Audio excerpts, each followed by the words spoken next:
مساء الخير. التلفزيون المصري برنامج كواليس الفن. معنا النجمة الكبيرة المتألقة دايما الفنانة الجميلة سمية الخشاب. اهلا بيكم كل اللي بيشوفونا دلوقتي على القناه الثانيه. وأيضا معنا مدام ريهام رئيسة نرويج للنزهة. اهلا، مساء الخير. مدام ريهام رئيسة نرويج للنزهة بتكرم مسلسل حتف بحر والفنانة المتألقة دايما سمية الخشاب. احنا طبعا منورانا الفنانه الكبيره سمية الخشاب، وطبعا كلنا استمتعنا بالمسلسل حتف بحر اللي اتعرض في رمضان، وقد كده كان له جماهير كتير، وكان صعب جدا ان تطلعي في دورين متناقضين جدا، فاعجبنا طبعا بالاداء وازاي فصلتي بين الشخصيتين. انا برضو كنت مبسوطه ان انا بعمل حاجه جديده يعني، بس هو طبعا كان صعب ان اعمل توأم، وناس كتير قوي كانت بتقول يعني هتعرفي تعملي توأم؟ طب دي دكتوره وتانية بنت بلد، وكل واحده لها شكل ولها طابع ولها ملمح مختلف عن التاني. فبجد الحمد لله ان اتوفقت، لانه قعدنا عملنا جلسات عمل كتير قوي انا واستاذ جمال عبد الحميد ومجموعه العمل، كل النجوم اللي كانوا معانا، واتكلمنا كتير وحضرنا كتير. فكان في بس اجهاد شويه، ان احنا كنا بنصور لغايه اكتر من 20 رمضان، كنا يعني خلصنا تقريبا 22 رمضان حاجه كده يعني.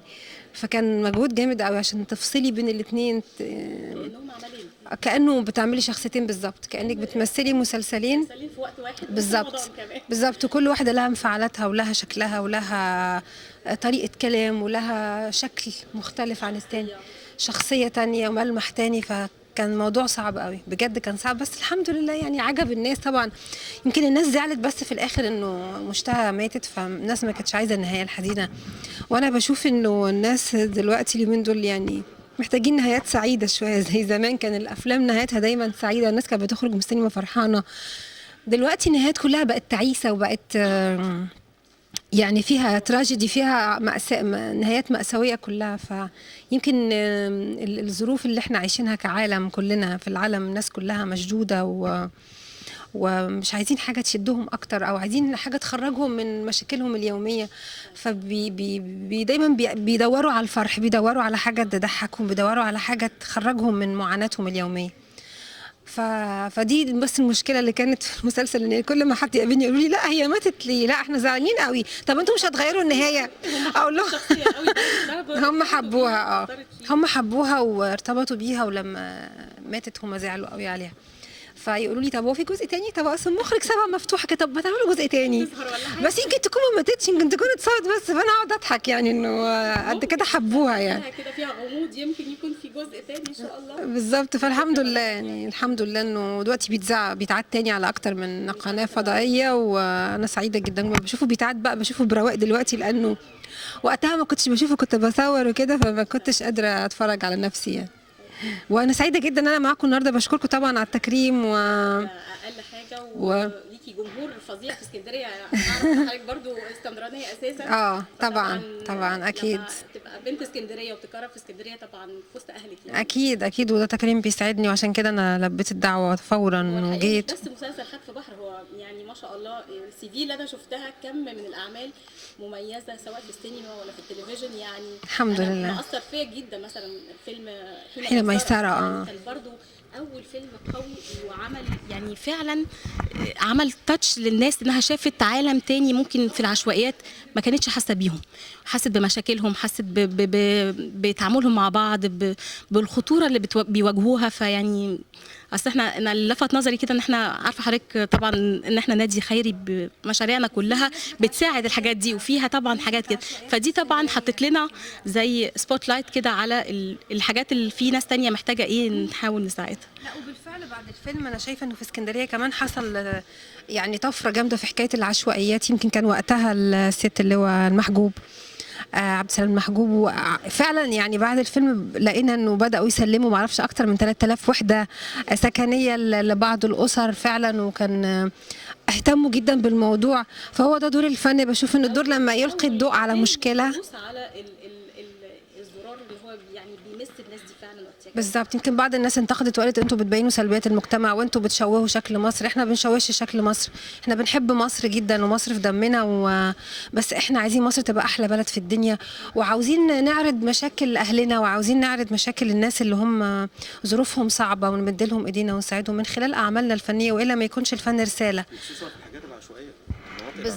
بالظبط. الناس دي بتعاني جامد جدا، وخاصه كمان في الشتاء. يمكن في مصر ما فيش شتاء قوي، لكن في اسكندريه بيبتدي بقى الشتاء والمطر، كل ده بيتعرضوا لمشاكل جامده جدا، معاناه جامده قوي، فمحتاجين لحد يساعدهم، يعرض مشكلتهم، يشاركهم، يحس بيهم، ومتهيألي ده دورنا يعني. بينمي المجتمع، بينمي المجتمع. الفنانه سمية حضرتك متألقة دايما وبتختاري ادوارك بدقة شديدة جدا، اذا كان في السينما ولا التلفزيون. يعني كان دورك المهم جدا في ريا وسكينة، وبعدها عملتي شخصية تانية مختلفة نهائي. ودور مسلسل حتف بحر، الشخصيتين اللي انت عملتيهم متناقضين جدا، واحدة خلاف التانية. ايه الصعب اللي انت واجهتيه في جميع ادوارك؟ مش على مسلسل حتف بحر بس، في جميع ادوارك. جميع ادواري هنقعد للصبح بقى نقول. بس هو دايما الناس اتعودت عليا اني بعمل ادوار رومانسيه وشخصيه يعني حالمه كده بالظبط وناعمه، ففجاه بيلاقوني قتلت قتله، فبيحصل خبطه شوك يعني. خيانة مشروعة. هو خيانة مشروعة جه على طول بعد ريا وسكينة، فكانوا حاجتين شر ورا بعض، فكانت فرصة كويسة ان انا انمي الشر جوايا شوية. بس هو حلو جدا، مهم ان الواحد يغير جلده، زي ما بيقولوا الفنان دايما لازم يبقى متنوع وبيغير جلده. انتوا جنبكم المطار هنا في الطيارات. فحلو انك دايما تغير من لونك وتقدم ادوار جديده وتقدم الوان مختلفه عشان تبين امكانياتك كفنان كممثل، لانه هنا بتبان القدرات لو كنت محدود، او انك تقدر تعمل اي لون وتقنع الناس بيه. فكانوا بيقولوا انه ملامحي هاديه قوي وناعمه، فلما لقوا عيني كلها شر قالوا لي طب استي عملتي يعني جت منين انا كمان بحس ان حتى اللوك كلها الشخصيه يعني رغم ان توأم بس قادره اميز الشخصيه دي عن الشخصيه دي، وحتى في الادوار الشر فعلا اللبس والميك اب يعني كله بحس تقمص الشخصيه فعلا. هو لازم هي لازم تبقى كده، لاني بدرسها، بقعد اذاكرها قبل ما ابتدي ادخل اصور، بقعد اذاكر الشخصيه وبقعد احط لها كل واحده شكلها ايه وملامحها وطريقه لبسها وطريقه بصتها وكلامها بتفكر ازاي الشخصيه. ما هو لازم تعرفي هي بتفكر ازاي عشان تعرفي تعمليها عشان تطلع طبيعيه، فلازم تبقي عارفه دماغها بتفكر ازاي. هي يعني اما هتيجي تتكلمي بلسانها او هتيجي تتصرفي بدماغها، لازم تعرفي ايه اللي جوه دماغها هي. فهي دي الصعوبه بقى اللي في كل دور، انه حاجات كتير قوي صعبه. مسلسل ريا وسكينة اتفرجتي على الفيلم اصلا وشفتي حاجات؟ شفت الفيلم كتير. قريت الكتاب. طب انه اسهل، الدور الرومانسي الجميل ولا الدور اللي هو شراني؟ لا، دور الشر اصعب طبعا، لانه هو طبعا بص مش هقول لك ان انا ملاك وان انا بعمل شخصيه، مع كل حد فينا جواه جزء خير وجزء شر، كل حد فينا فيه نص ابيض ونص اسود. مش الدرجات دي يعني. بس هي حته بتتفاوت النسبه بقى، انه في حد بيبقى عنده نسبه الخير اكتر من الشر. انا مش عارفه انا عندي انهي نسبه اكتر طبعا. اكيد الخير. ان شاء الله اكيد الخير. بس هو الشر لا طبعا صعب انك تعمل شر وانك تبقى حاسه ويبان في عينيك والناس تصدقه قوي، صعب يعني منتهى الصعوبه. كنا عاوزين نعرف تألقك ونجاح شريط اللي انت نزلتيه في السوق بتاع الاغاني، و يعني انه اسهل الطرب كمطربه او كمؤديه او كممثله؟ لا، كل مهنة لها صعوباتها يعني. الغنى مش حاجة سهلة برضو، لأنه محتاج تدريبات كتير، محتاج اختيارات صح، انك تختار كلمات تعجب الناس وألحان تبقى لايقة على صوتك وفي نفس الوقت تعجب الناس. وأنا اخترت في التوقيت ده بالذات ان انا اعمل الخطوة دي، لأنه حسيت انه مش هينفع تتعمل بعد كده خلاص. يعني انا قعدت اجل كتير وكان لازم تتعمل دلوقتي خلاص، لأنه حلم بقى بيتأجل مع كمان ناس كتير بقوا يقولوا لي في الشارع طول سمية فين الشريط فاقول لهم انهي شريط، يقولوا لي انهي شريط ايه، مش انتي بينزل اخبار انه هتعملي البوم كده، فين الالبوم يعني. فضلوا يقولوا لي فين الالبوم لغايه ما ادوني دفعه ان انا ابتدي بقى اعمل البوم يعني.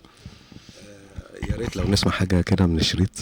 بسيطه. هجيب لك الشريط كله تسمعه براحتك. سؤال اللي هو يعني ايه الدور اللي سمية الخشاب بتحلم تعمله؟ يعني انا بيتهيألي طبعا تطرقتي لمواضيع كتيره وادوار مختلفه، سواء شر او خير، وواحده بتحب او واحده كلاسي مثلا زي دكتوره وليها قضيه في المسلسل اللي احنا شفناه انها بتحارب الفساد في البنك الدم والحاجات دي. ايه الشخصيه مثلا، سواء تاريخيه سواء يعني ايه الحاجه اللي امنيتك تعمليها، او قدام شويه هي دي يعني نفسك تكملي بيها كل الجوانب الفنيه اللي عملتيها؟ ما فيش حاجه ممكن تعمليها فتقولي انك كملتي كل حاجه، لان المواضيع ما بتخلصش. بس في كتير شخصيات نسائيه، يعني لو قعدنا نعدها كتير شخصيات نسائيه تاريخيه. هدى شعراوي مثلا، يعني من الناس برضو الشخصيات اللي ممكن تبقى ثريه، يعني بتعجب الناس. في كتير شخصيات حلوه، لكن عارفه لما بتبقى شخصيه مش معروفه كشكل بتبقى اسهل من انها تبقى مشهوره. يعني اما يجوا يقولوا اعملي شخصيه فنانه مثلا سابقه، او فنانه اعتذرت، او فنانه توفت وكانت نجمه كبيره، بتبقى ليها صوره في اذهان الناس، ما ينفعش تبوظي لهم الصوره دي. فبنسبه كبيره جدا ما بتبقاش ناجحه نجاح جامد قوي انك تمثلي دور حد الناس في اذهانهم لها تمثال، لها في خيالهم لها مكانه، هي حاجه ما ينفعش تتقلد. فصعب قوي انك تقلدي حد من النجوم الكبار. يعني بحس انها مجازفه بصراحه، بحس انها مجازفه. لكن لما نتكلم عن شخصيات تاريخيه، شخصيات ادبيه كده، هتبقى اسهل كتير. يعني في دلوقتي جميع الشخصيات التاريخيه اللي هي ما بتتمثل وبتتعمل مش بتلقي نجاح كبير جدا. ما هو ده اللي انا بقوله، ان الموضوع صعب مش سهل. يعني انه عشان تقلد، الحكايه مش ان انا اطلع يبقى شكلي بس شبه فلانه، مش هو ده الموضوع. لا، لازم الروح والاداء اللازمه بتاعت الكلام، حتى غير لازمه الكلام. يعني انك تجسدي روح شخصيه معينه بافكارها، بدماغها كانت بتفكر ازاي، كانت بتتصرف ازاي، انسانيتها، مواقفها، وهي في شغلها كانت بتعمل ايه، تاريخها. لا، موضوع مش سهل. هو هيبقى دايما في مقارنه، طبيعي هيبقى في مقارنه، ومهما بذلتي من مجهود ضروري هتنتقدي، ضروري يعني. طبعا يعني هتبقى لازم، يعني هو كل عمل ناجح عموما بيبقى له برضو ناس مؤيدينه وناس بيبقى ضده. بس انا بقول يمكن لما بيحصل حتى كلام حوالين اي عمل، ده معناه ان هو اثر في الناس والناس شافته. يعني غير لما يعدي مرور الكرام كده، يعني بيتهيألي غير لما يعدي مرور الكرام ما حصلش عليه مناقشه. يعني قصدي كل قضيه كبيره او كل حاجه بتعلم في الناس بيحصل عليها مناقشات، سواء بالايجاب او بالرفض. بس ده بيبقى بيبين ان هو لفت نظر الناس، غير لما الناس ما اهتمتش مثلا تشوفه. ولا بتشوفي ايه مثلا لو حد علق على الاعمال بتاعتك؟ لا، هو لو حد علق، انا بحترم جدا النقد البناء. ما بحبش النقد الهدام، اللي هو حد ما بيكونش شاف وبعدين بينتقد او بيهاجم. وده بنسبه كبيره قوي بيحدث، يعني انه بيهاجموا من غير ما يشوفوا. كمان بلاحظ انهم بيهاجموا الشخصيه مش العمل. والله بصي، يعني ينفع ان انا اقعد اهاجم مسلسل بعد الحلقه الثالثه؟ ما لحقتش اشوف فيه حاجه، ما لحقتش افهم اي حاجه، فده يعني منتهى الظلم. يعني اساسا ممكن الاحداث او الفكره يمكن مثلا من نص ما ينفعش الامانه. لا، الامانه تقتضي ان انا لما اجي اكتب اقول رايي، لان دي امانه. بعد ما يخلص خالص ابتدي احكم عليه واقول رايي، لو انا حد يعني عادل وحيادي. هي كمان الواحد لازم يقيم العمل من كله، يعني من اخراجه، من القصه، من الاداء. يعني قصدي ما اقدرش اقيم العمل في جزئيه واحده بس.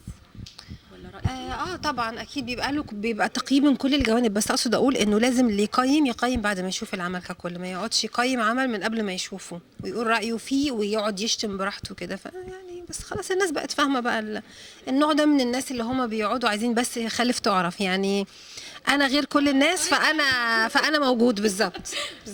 وانا سعيده باللقاء ده بجد والله يا جماعه. حضرتك هتحاولي بعض اغاني كليب؟ احولها يعني كليبات فيديو؟ انا صورت 2، واحد نزل والتاني ان شاء الله في طريقه انه ينزل ان شاء الله على الفضائيات. يعني ان شاء الله نتمنى لك النجاح والتوفيق والتقدم باذن الله. وفي نهايه الحلقه بنشكر الفنانه الكبيره المتالقه المحبوبه نجمه اسكندريه الفنانه سمية الخشاب. ميرسي، متشكرة جدا ليكوا وشكرا لنروال ولتكريمكم لينا، وإن شاء الله نلتقي دايما في تكريمات تانية.